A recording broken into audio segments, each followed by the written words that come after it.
everyone. Thank you. Welcome. I'm very excited about the topic for tonight, doing business in Latin America.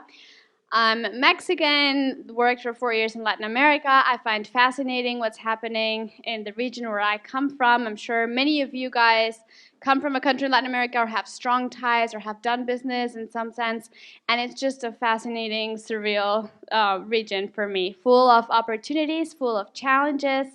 Great if you can make it work, very rewarding, but not that quite easy. So I'm excited about the great panelists we have tonight. I will introduce them. The idea is to have kind of like an informal chat talking about challenges, opportunities, how they turn challenges into opportunities, what are the strategies they suggest to growing a business, and then open it up for you guys to ask questions and get all the scoop. So without further ado, I would like to introduce Nicolás Cafuro. Yeah, you can come on. Nicolás is VP and Managing Director for Latin America for Kayak. He has over 20 years of experience leading online consumer business strategies with a strong focus in Latin America. Nicolás is a mix of corporate and entrepreneurial experience. He's currently at Kayak, but previously he did product innovation for international markets at Netflix, strategy and operations for revenue generation initiatives at Ask, new initiatives and social products for emerging markets, as well as search product operations for US, Hispanic, and Latin markets at Yahoo. He's a founder of an online entertainment magazine in Brazil that he scaled out into the region and has also experience in InBev and Microsoft. So thank you for being with us tonight, Nicolás.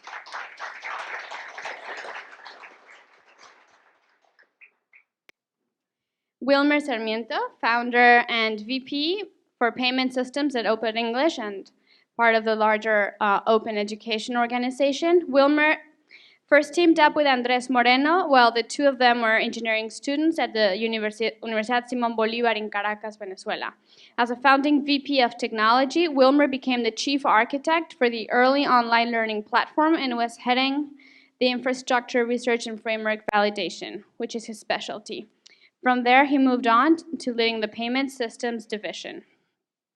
Wilmer will talk more about his work at Open English. Welcome, Wilmer. Thank you. And Federico Sandler, Investor Relations Manager for Mercado Libre. Federico is the head of Investor Relations. He's based in Buenos Aires in Argentina.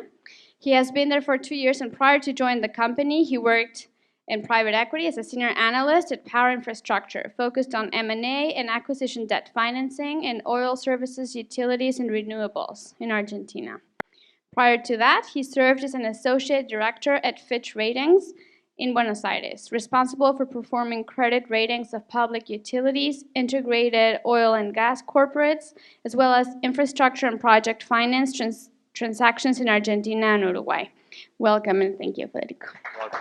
Please feel free to jump into the conversation at any time. I'm going to start.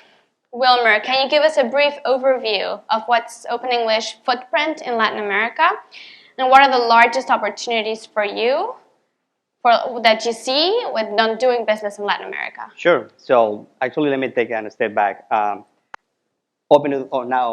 Open Education, formerly known as Open English. We started this company in Caracas, Venezuela, from a little apartment. We grew that company from that country all the way to covering the entire region. In 2016, we reached a couple great milestones. One of the milestones was we were able to enroll 100,000 students in our platform in that particular year. Together with that milestone, we were able to basically, now we can say, we teach around 500,000 people English, including me as well. In 2016, we also did an strategic acquisition with a local company from Miami called NextU.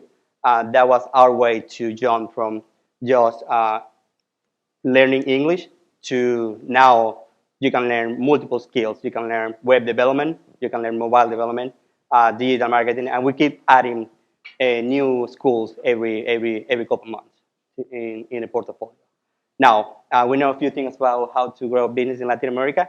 And we're just amazed about the opportunity. My personal goal today is to inspire people in this room to look at this market as a big opportunity, as one of the first international markets to tackle. Um, just a few numbers.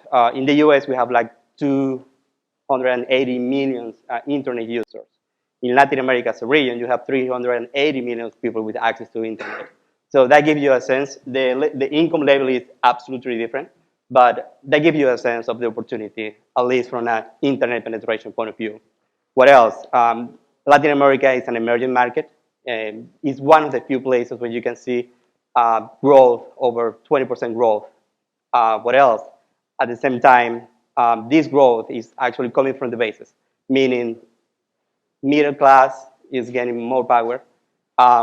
Poor people now is moving into the middle class, and they're eager to basically use the services that we're offering over here. So that's one of the elements that we see like key elements. And lastly, doing business is not only about being able to sell. At the same time, if you are an entrepreneur and you have a few dollars to spend and you are just trying to take your company off the ground, Latin America now has a really amazing talent that can actually help you to probably develop that MVP that you need to prove your business. Or even if you are a medium-sized company or a big company, it's a good exercise. Probably instead of looking at India, you can probably look at Latin America. You can skip the 2 a.m. Hour calls with the project manager, and you can just call someone in Latin America and get it done. So that's that's my take on Latin America. Thank you. Yeah, so very interesting. Very close to U.S., very large market, growing middle class, younger population every time, large recipient of foreign direct investment. Just as out of curiosity, I was looking up some information, and not because I'm from Mexico, but Mexico is the second most important market for Walmart, for Coca-Cola in the world, after the U.S., for example. And Citibank Banamex, the Mexico branch, like thanks to that, Citi could come out of the financial crisis in a good standing. So a lot of things going on there.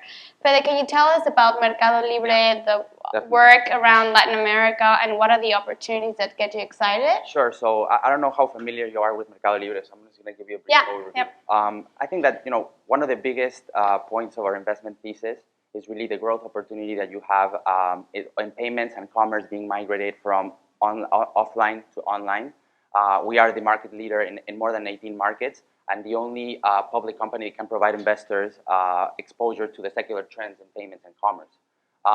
We are a much more diversified company that people perceive us as. We usually being perceived as just a e-commerce marketplace, but the reality is that we are a stack of solutions of e-commerce in payments and in e-commerce.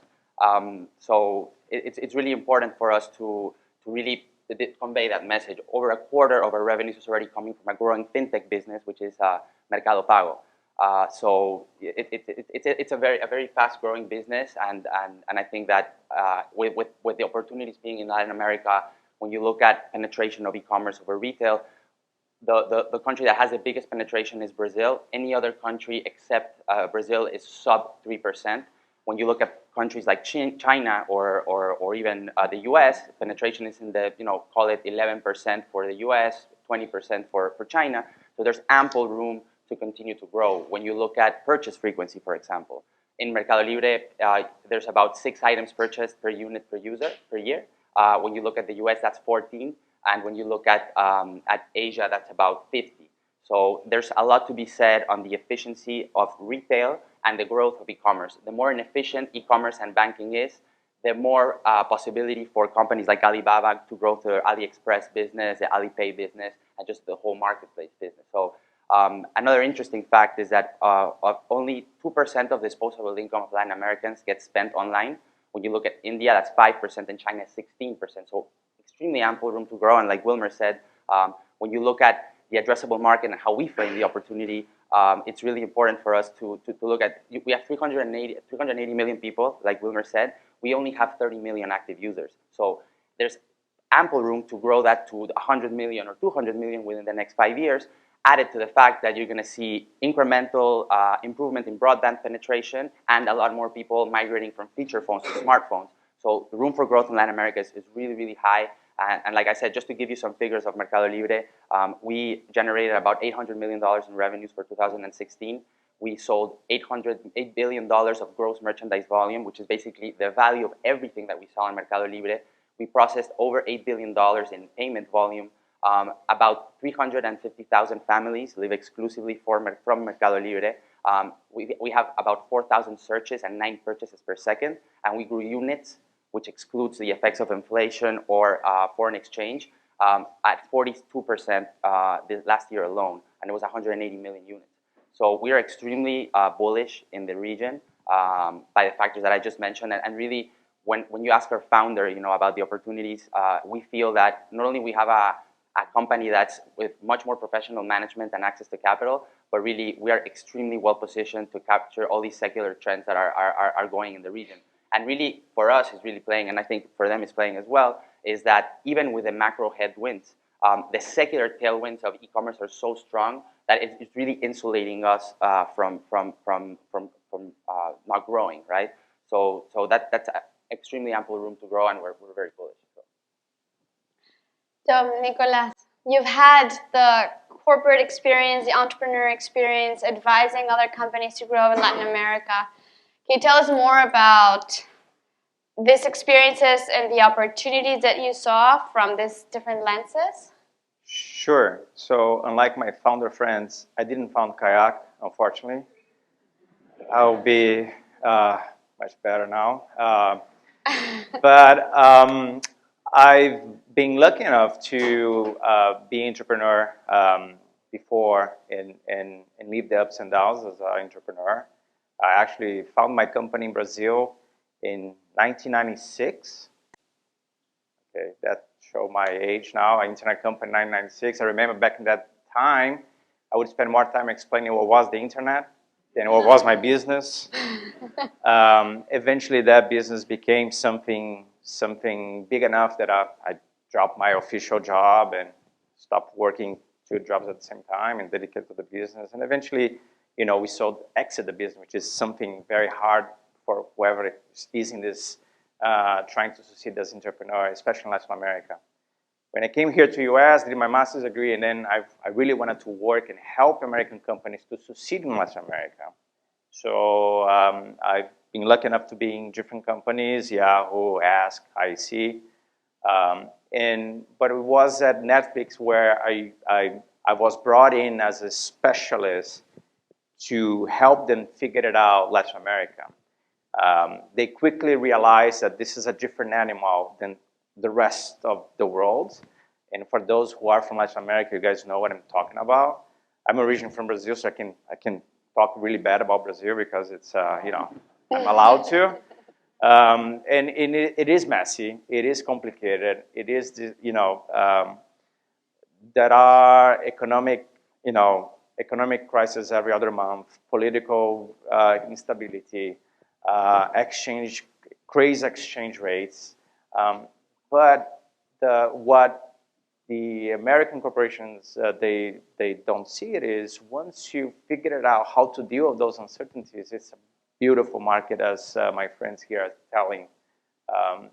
So I help, so in that endeavor, I helped them to establish in Latin America. And then this invitation to go to Kayak was very interesting. Kayak was the late entrance in Latin America. Big brand in US, already established in Europe, but zero penetration in Latin America. And they, we in 2012, end of 2012, Kayak started a Brazilian website, and they ran that website for a year, and they quickly realized that we needed some help because having someone from US trying to, grow this business is not going to happen. And that's when I came in on board to the basic objective to grow this business and help them expand to the rest of Latin America. So 3 years later, we are today present in 6 markets in Latin America. We've been growing triple digits every year for 3 years in a row. Actually, last year was our best year ever in Latin America. So was ours. Exactly. Yeah. And it's funny because it was like the worst year, crisis, exchange rate all over the place. Nobody traveling because, hey, I might lose my job, but it's all a matter of, focus on the right bets and so we're going to talk about a little bit nuances on that. So let me stop here. That's a perfect segue to get into the challenges of this region. So we can start, Sure. Bebe, what do you think? Yeah, I mean, I've had the opportunity. We have a venture capital fund in Mercado Libre, roughly $10 million. So I have had some exposure to entrepreneurs. And I think that there's three things basically that we see as a challenge, or also an opportunity. I think that the cost of building a technology business today is significantly less than 15 years ago. You don't have to invest in servers. You can just jump directly into the cloud with a few $100s a month. So that's really positive. I think it's also important to see that when you're building a business, it needs to be scalable over time.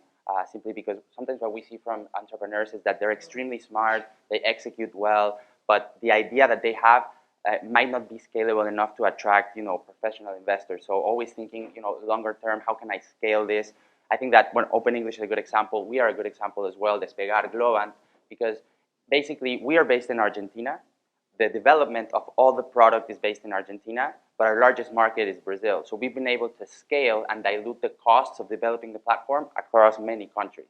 So I think that is very important, and it's an opportunity, but it's also something that you need to think when you're building a business. So Will, Yeah, what do you other think about challenges is just for example, let's say you made your mind, yes, we're going into Latin America. Things that are really important to take into consideration is, for example, pricing. If you are offering your product in US dollars versus showing the price in local currency, huge difference in the conversion rate. So you have to show the price in local currency, especially if your business is a recurring business like the one that we have. People want to see the same amount every month. If that amount goes up and down, that's going to kill your business because those are phone calls they're going to start receiving.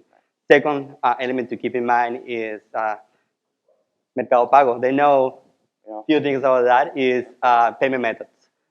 Let's do a quick poll over here. Please raise your hands if you have at least 10 credit cards right now. Do you own 10 credit cards? Raise your hands if you have more than 10 credit cards. 10? Yeah, more than 10. Oh, wow. Well, let's change the number. 5, for example. At least 5 credit cards, including one from Capital One. That's probably the same number of cards that my brother and sister and my mom, they have all together. Credit card penetration is not as big as the one that we have over here.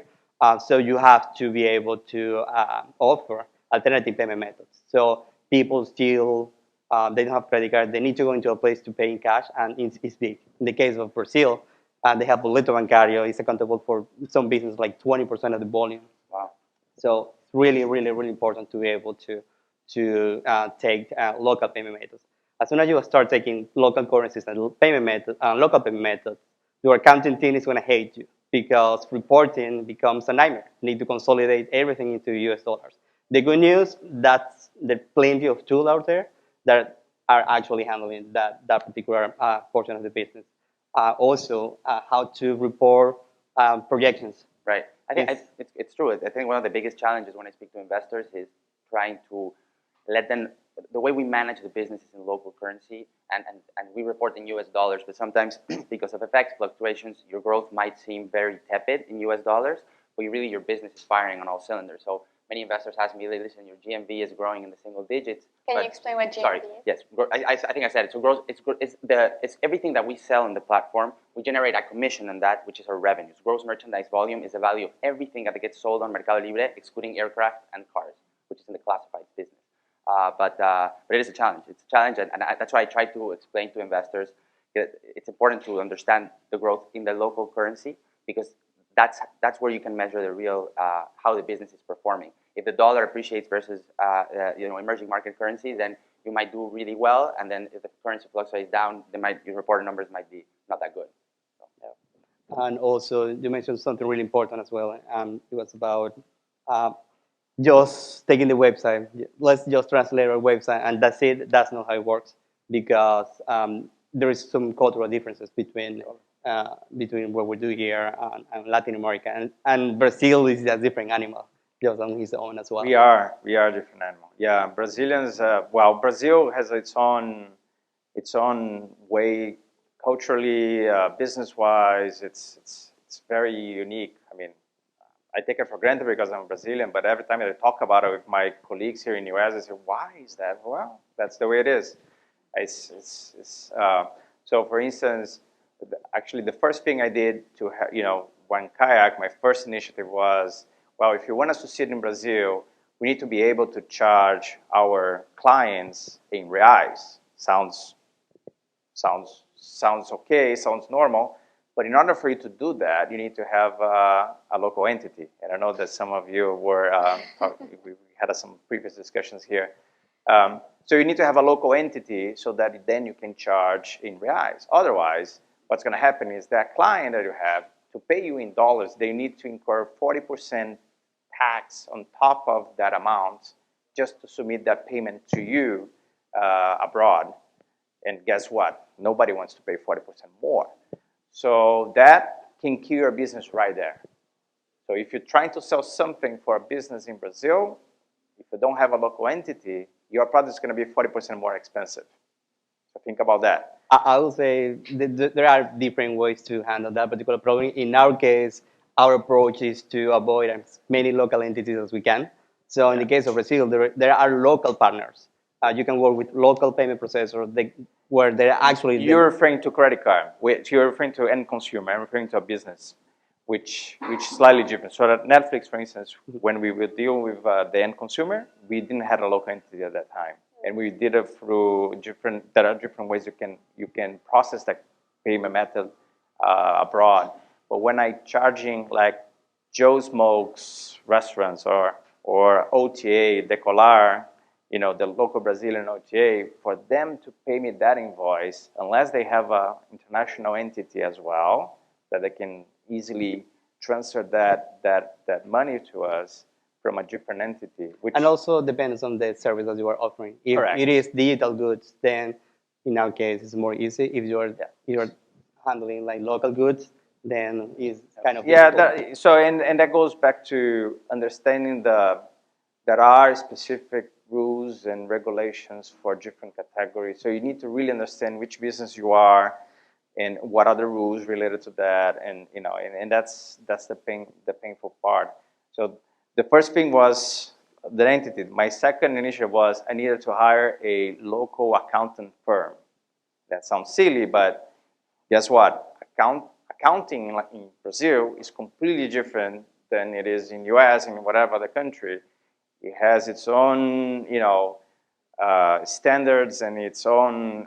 It's a different animal. And you know what? I don't want to be a specialist for that, so I'm going to hire someone who's going to do that for me. So that was another silly, but a must. If you go into that direction, you probably should think about that. And of course, you need to have a legal counsel as well. Okay, guess what? That's another issue. And Brazilians love to sue companies, especially international companies, for whatever reason. It's a law that is very protectionist to the consumers, and which is the right thing, but some consumers abuse that to take advantage of it. So anyway, I'm just giving few examples of areas that you might need to pay attention to. But should you solve them, then you reach a holy grail. Sure, exactly. They can grow. Exactly. It's no pay, no gain, right? So high risk, high return.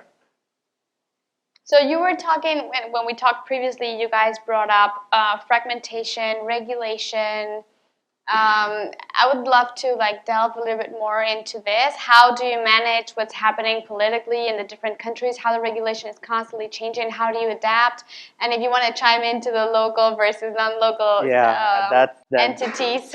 Yes, if you have the opportunity to grow your business in Latin America without having local entities, you're lucky because you're going to save a lot of time and headaches. Even in some cases, you have to pay a little bit extra on the payment processing fees because the merchant of record is going to be a local entity. It's not yours. It's not only about it, it's also the time. The time to set up a local entity, it might take even months, depending on the country we're talking about. So there is that. That's the kind of fragmentation that we're talking about. From a marketing perspective as well, you have to be very careful with the method. You have to be as neutral as possible when you are delivering the messages. And it's just a matter of when, it's not a matter of if. Someday you're going to put a banner out there, which you think it means something, and then for some reason, I don't know why we're like that in Latin America, a word means something very wrong, depending on the country. It just Especially in happens. Argentina, right? Especially in Argentina. I don't know why. Yeah, I also think it's important to partner with the local governments. In Mercado Libre, we really had an issue about 10 years ago about people selling in the platform and avoiding taxes and great goods. And through the penetration of our payments platform, not only we become a partner of the government since we share all our sales data with them, but we also are an agent to retain and collect taxes. So we become a partner of them, and they use us as a tool also to corroborate the sales of the merchants off the platform. So it's also important to have a constructive dialogue and be aware of the regulatory environment where you're operating. Sometimes it's better to move fast and break things and go back, but it's important to monitor that, and it's one of the costs of doing business in Latin America. It's almost a full-time job because you think, yep, this country is all figured out, and guess what? New president, and then everything changed. And since we're talking about payments, one thing, I mean, in this business that I am right now, thanks God, I'm not involved to that, but I feel the pain of those guys. Latin America is also probably years ahead in fraud. So basically, if you're aiming to do e-commerce or anyway, charging customers in Latin America, get ready, because that's I remember my time at Netflix. Once we started, one of the issues, we became reference benchmark in the industry because of all the different things we were doing to deal with fraud, and most of the fraud are coming from Mexico, which is another interesting point of view for it. Nothing against Mexicans, but it was interesting that we were seeing that happening coming from that country. But yeah, so get ready for that. That's interesting too, because so our payment solution, right, it's basically a clone of PayPal for people to know. We process both on Mercado Libre and off Mercado Libre, and one of the key issues that we had was the fragmentation of operating in several countries. So the local laws and regulations are very important to be aware of them, because if you're not, you might be at fault of something, and the cost of that reputationally and operationally are quite high. So, and just to complement on that, because fraud is such a big issue, then naturally you have another consequence, which is consumers, they're afraid of doing e-commerce transactions. So again, if you are in this business to attract, you need to deal with that. So do a partnership with Visa. Maybe you can do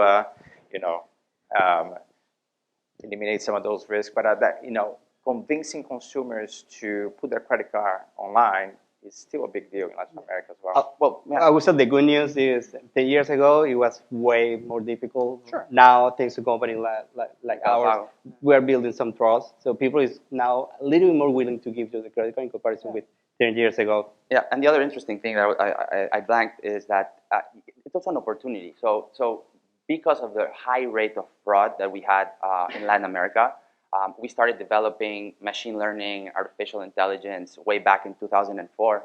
And when you look at our product and you look at the approval rates that we have and the chargeback levels that we have, we're world class. We compare against the best. And that was a consequence of having such high fraud rates that we had to divert a lot of our efforts to developing fraud models in-house. And because of that, we are the only company in Latin America who's working in artificial intelligence and machine learning, and we're using that for recommendations, to increase conversions. So the challenges become opportunities. It's very dynamic, so it's interesting. This is a great segue, because you all talked about great examples of turning challenges into opportunities. So Wilmer, can you tell us about what you were telling me, what happens in Argentina, for example? That was a couple of years back. The process to take the money out of the country was super, super complicated. Nowadays, it's not that hard. So we made the decision, you know what, if we are making pesos, let's spend the pesos also locally. So we hired an amazing team of developers, and also we partnered with other development companies in Argentina. So we were using the pesos to cover our development expenses in Argentina as well. In the case of Venezuela, we use our bolívares in order to buy media. for other countries besides Venezuela? It's interesting. Just a What are you note, doing in Venezuela? a note of color. In Argentina and Venezuela, we couldn't remove money. We couldn't issue dividends.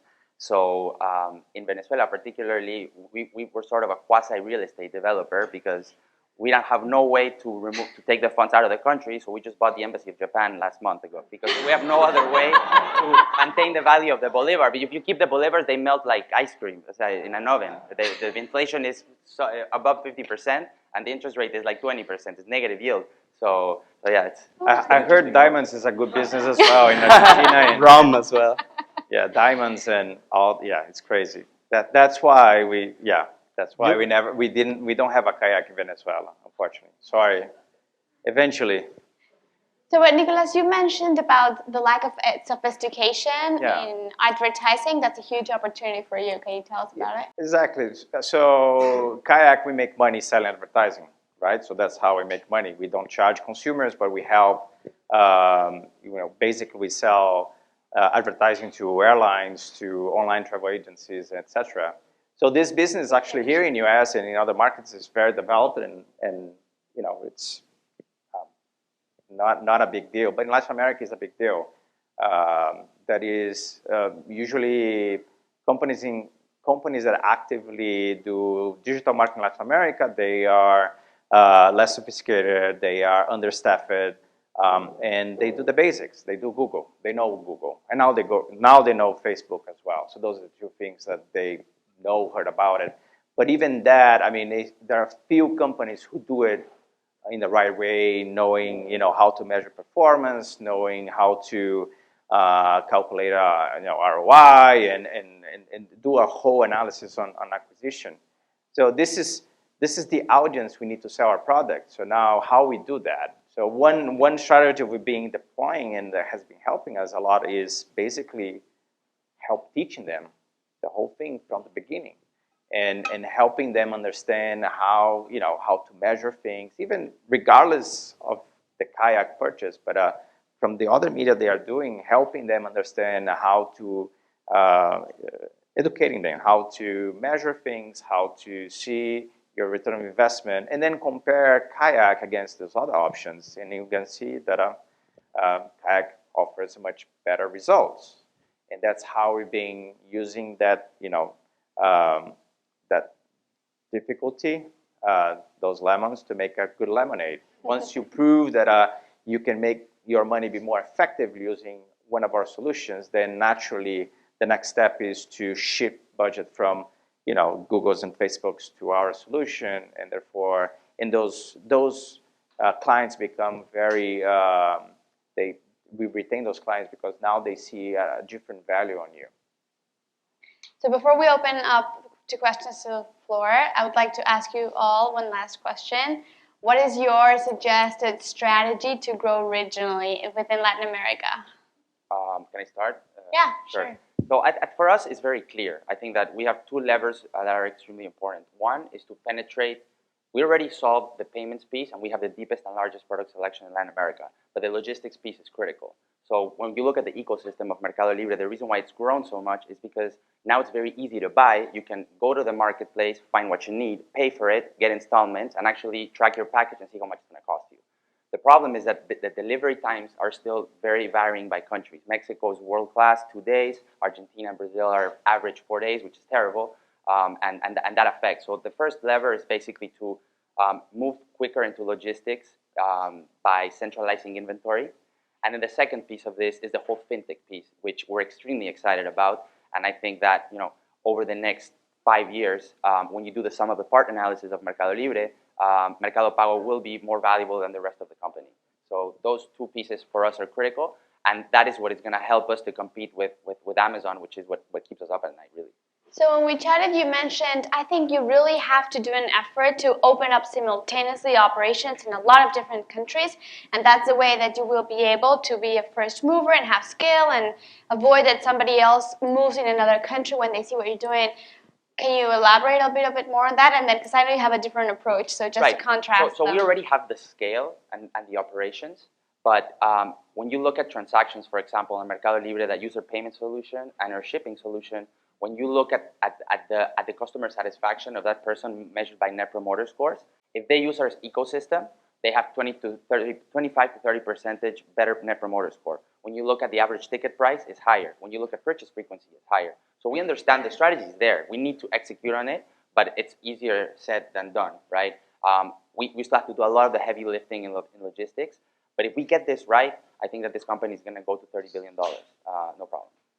But it's a big challenge. So we have the scale. We are extremely well positioned to capitalize this opportunity, but we need to execute well on the fintech piece and the logistics piece. Should we buy the stocks now, or?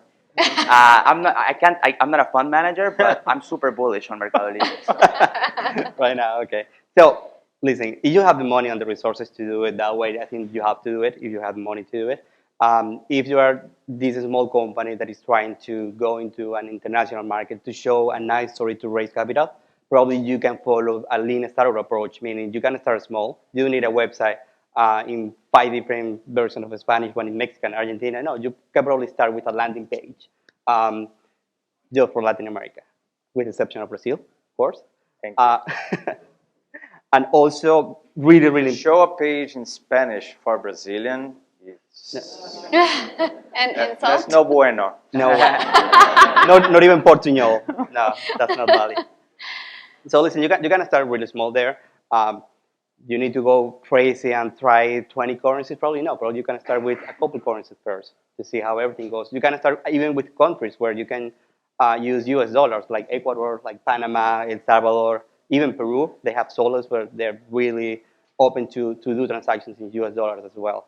So the message is you can start small, but really important. Something that Nico mentioned during this is data. Data is super, super important. You have to measure cost of acquisition because that's how you can grow. When you find that particular formula, this is the amount of money that I need to convert this particular lead in this particular country, then you can throw money and just see everything grow. For us, our strategy has been threefold. One is keep it simple, as you mentioned. We followed that as well. When we started only in Brazil, Portuguese, and then we started. Later was Mexico and Argentina, saying Spanish. We don't want to. In the beginning, when I started, we want to have a Spanish for Argentinos and a Spanish. No, dude, let's keep it simple. One Spanish, and that's going to be the same Spanish we're going to use for Chile, Colombia, Peru, and for U.S. Hispanics, that's going to be all the same Spanish. Let's keep it simple. So that was one focus. The other one was about education, as I mentioned about the trade, but we also educating consumers as well to see the value of our, basically our value proposition. What we bring to the table is exactly a platform to help you compare and plan and manage your trip. There is a lot of confusion in the market about, is kayak like a Despegar or like, Expedia, they do the same stuff. No, we don't. So very different things, and helping consumers understand what we do and what we don't. We don't sell. We are a tool. We are here to help you. Once they get it, then adoption happens. So education was the second point. And then third, we've been take advantage, something you guys should consider as well, is of social network and the penetration and how that can help you scale your word of mouth. Once in the beginning, the small budget we had to do anything, we focus all in social media. And with social media and education, and that was sort of the beginning of where we are right now. Today, just to give a sense, when we started, I didn't have much money, so we only focused on one thing. And that's the other thing, actually, for entrepreneurs, focus is very important. Know where to do it. Don't try to do many things.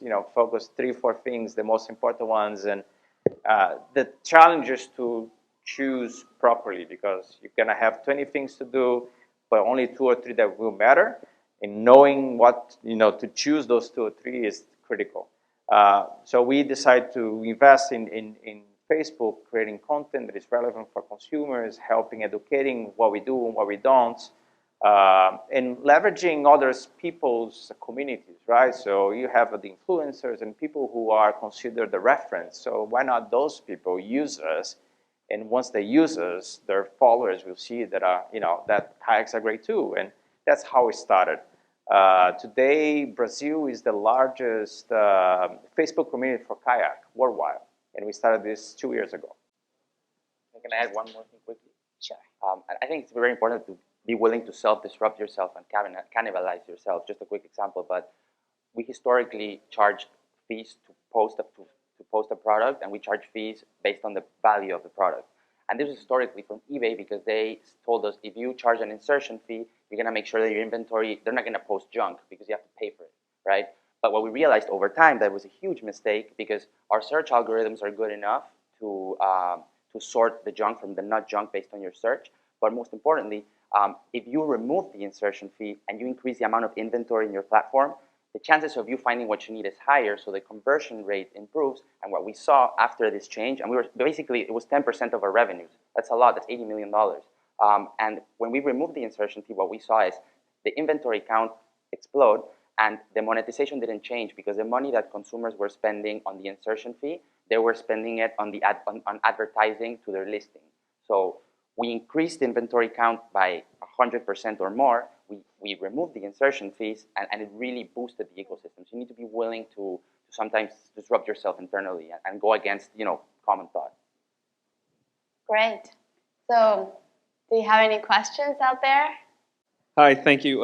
My name is George Martinez. I'm originally from Mexico. We have a small food company in Mexico. And one of the questions that I wanted to ask you that you touched on briefly was, what alternative methods are you finding that is the future, and what countries are using them now?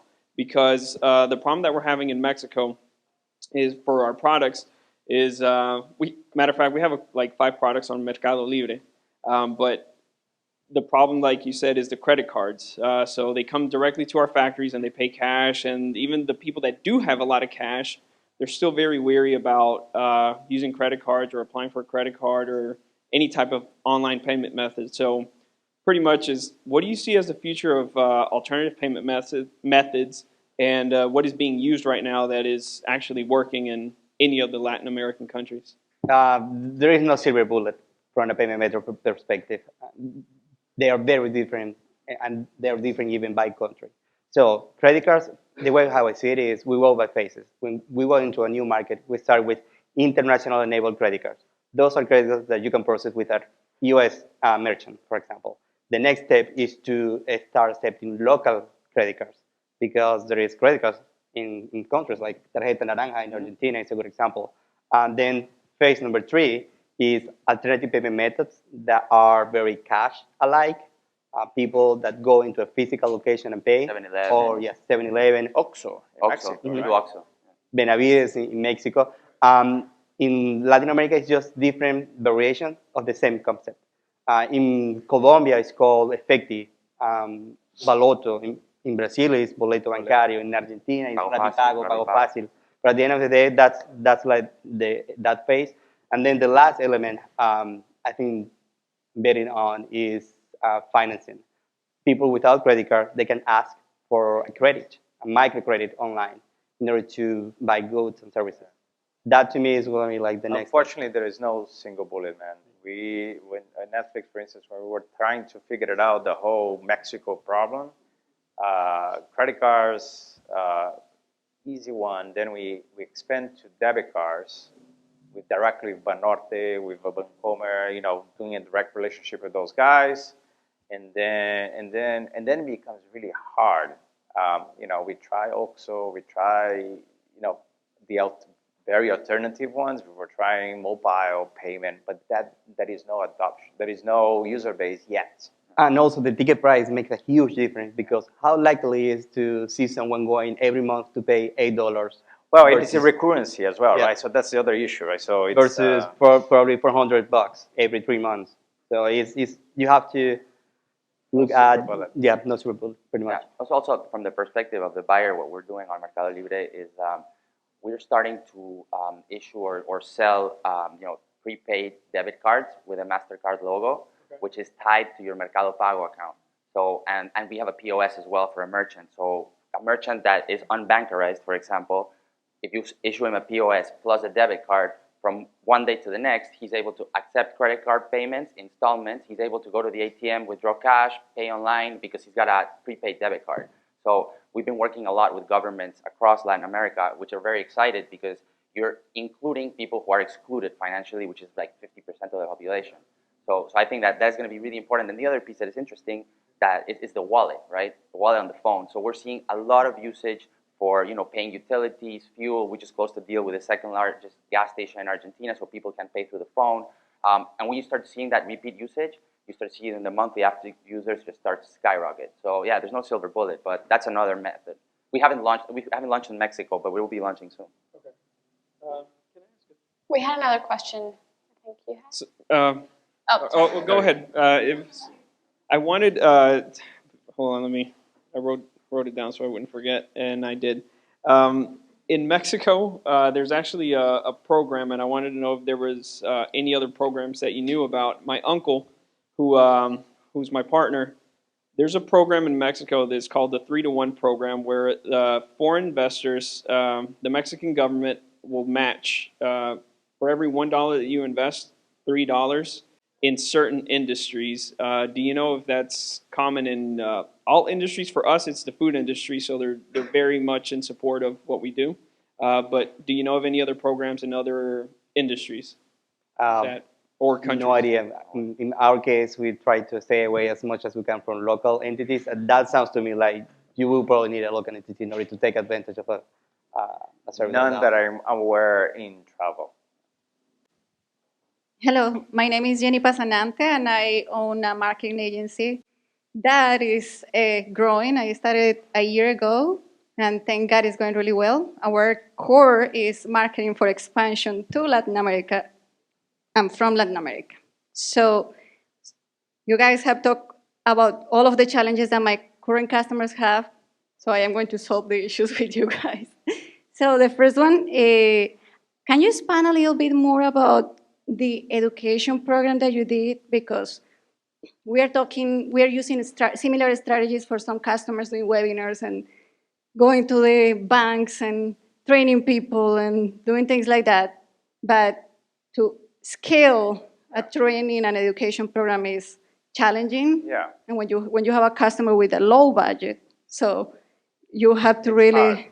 I mean, for us, it works because if you think about it, our customer base, the people who pay for kayak, it's 200, 300 companies, maybe 500 companies in Latin America. Okay. So it's relatively small. And of course, when we started, if I had 10 clients, that's it. That today, we today we have probably 100, 150 clients, but you don't have this problem of scale. So we can go that one-to-one relationship, and that's how we structure. Actually, that was a big change I need to do internally because that's not the way we operate as far as giving that attention and be that close to the customer. But that's something that we did in order to do the right way for Latin America. And my other question is for Federico. We have with some customers too, like travel when we are collecting the money. A country that is really hard that you wouldn't think so is Colombia. I'm Colombian, so that is a big challenge because for me it's like, why Colombia? But like with all the pitufeo and the stuff, when you're starting to collect the money, you start wondering how to tackle because the market is really strong. You want the money from there, but how do you collect money from individual customers? And also, if you can mention the reloadable card, the prepaid card. Yeah. Do you have that one in Colombia? And in what other countries do you have? Oh, yeah. I knew it. So, let me see if I understood your question. So how we pay how we pay you if you flow through Mercado Pago, is that your question? Like if my customer sells products across all Latin America, but their challenge is to collect the money. Right. Well, the most important. I mean, what they could do is integrate with Mercado Pago, right?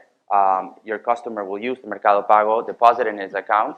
And then it'll get linked to your bank account. It's really not that difficult. The integration of Mercado Pago is probably one of the easiest in the market. So Done deal. that's one. So I think you should really evaluate that. It's a really good solution. I'd say it's the best in Latin America by far. And then to your second question was, sorry, blank. The reloadable card. Right. That is only in Argentina right now, but we're planning to launch probably not in Colombia, but in Q2 is going to be available in Brazil and Mexico. We always start in our big markets, and we go to our smaller markets. So Colombia is probably going to be next year. Okay, thank you. You're welcome. Hi, my name is Estefania, and I actually work in digital and social media. And one of the things that we've been seeing recently is the usage of WhatsApp in Latin America. It's increased. 66% of the users in Latin America are utilizing this channel to communicate not only with their friends, but also with brands. My question for you guys is, how are you guys utilizing this opportunity, and what are you guys doing? Are you guys doing chatterbots? Is it more one-on-one? What do you guys recommend in terms of WhatsApp? Because it's a huge network in Latam and China through WeChat. For the case of Latam specifically, we are not using WhatsApp as a marketing channel right now. In the case of China, what I heard so far is you have to use WeChat, because you can actually use WeChat as a payment method as well. WeChat is everything. They do everything on WeChat. It's very unique. But yeah. For us, it was a matter of focus, going back to, we cannot do everything. Unfortunately, we have a small team, so we need to choose our bets and focus on that. So we've been doing, started with Facebook. Today we do Facebook, Instagram. We consider at some point start investing in Snapchat, but now we're sort of less bullish on that just because of what's going on in Instagram and Snapchat. We do, on Facebook, we do chatbots, which is using machine learning, artificial intelligence to interact with consumers. And we invested on that as well. And as a matter of fact, we launched the same technology in Portuguese, in Spanish, in Brazil today, and also we have in other languages. But Brazil today is already the second market, just behind US, of using of that technology. So basically, you interact with a machine responding to you. And yeah, it can even tell a joke for you. Try it out. Hi, my name is Joseph Figali. By the way, great open English commercials. They're hilarious. When I travel to South America, they're great. If you have an MVP or a prototype and you're starting out and you're on your own, what suggestions do you have for the next step? Do you find a co-founder, an investor, anything from your experiences? That you I guess it depends a lot on the industry and what you are trying to offer. If you are talking about physical goods, No, it would be selling ads, Google ads, selling content, something similar to Yelp. having a local partner has his advantage, because you can hit the ground running more quickly. You're going to probably lose part of the chip because you're going to be sharing revenue with that partner. But the good thing is you're going to be able to hit the ground more quickly. That would probably be my advice. Don't be afraid about working initially with a local partner. Just make sure that you put the terms that you can be on your own later. You need to, if you want to. You're saying on my own? I could do it on my own? No. What I'm saying is, when you are trying to build this relationship with a partner, you probably need to sign a document, right? Just make sure that you can, if you try and everything goes well for you, you have to be able to be on your own. I would say, as an investor, I want to make sure that not only your MVP works, but I want to see traction as well. And that's the hardest piece of it, right? You can have the greatest idea, but if you're not going to be able to execute properly, I'm not going to put my money behind you. So I think, if I were starting a new business today, I would work in an MVP. I don't need to invest much there, but I need to show the prospect investor that I have traction.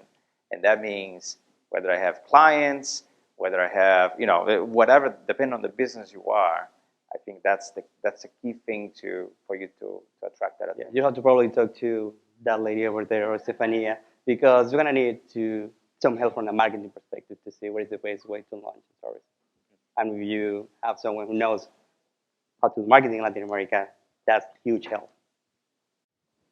So I have a question that's related to payments, in particular in Mexico. And so what I've found is there are some really strict invoicing laws in Mexico, and especially in a marketplace or somewhere where you're buying from individuals or small business, in order to write off those expenses against your cost of goods sold or whatever it might be, you have to have an electronic invoice. But the seller isn't required to give you one. How do you get around that? So you do get an invoice when you buy on Mercado Libre. But do you generate that? Is it intermediary? Yeah, I mean, who would you provide that to? so when we charge the commission to the seller, the invoice is electronic. And when you buy to the buyer, I need to. I'm not exactly sure. But if not, I can give you my card and we can take it offline. Because I'm not exactly sure how the invoicing works. So I'm sure we invoice because we share tax data with tax authorities. So there's definitely transaction data that we share. So let's just take it offline. Yeah. Thank you. Right. So it's a great tool. I mean, in Argentina, it works really well. Because it reduces the shipping cost. So it's a lot cheaper for you to go and do the in-store pickup either at the merchant's location, or you can do it at the mail office where the item gets shipped. What we're also doing, and it's really interesting for countries where you have people that don't want to go into a dangerous area, or they can't really deliver there. What we're doing is we're talking to paint shops or supermarkets, so they create lockers where they can put the item and you can go and pick it up. So that's working. That's very early stage, but that's how we're working around it on the logistics piece. Because, like you well said, there are some instances where the delivery is very difficult, or just the person can't pick it up, right, or have someone to get the item. So in-store pickup, I think in Argentina, in-store pickup is roughly 60% of the items, and it has a very big incidence. And I think in Argentina, particularly, it's because inventory is very centralized in Buenos Aires and Greater Buenos Aires, and since the delivery is so bad, people much rather go and pick it up than actually wait for the delivery. So as we improve the logistics piece, the in-store pickup, I think, is a temporary solution. But as we reduce shipping times and shipping costs, probably won't make as much sense as it does today. But it's a great solution for now. Yeah. Please join me in thanking all of our panelists.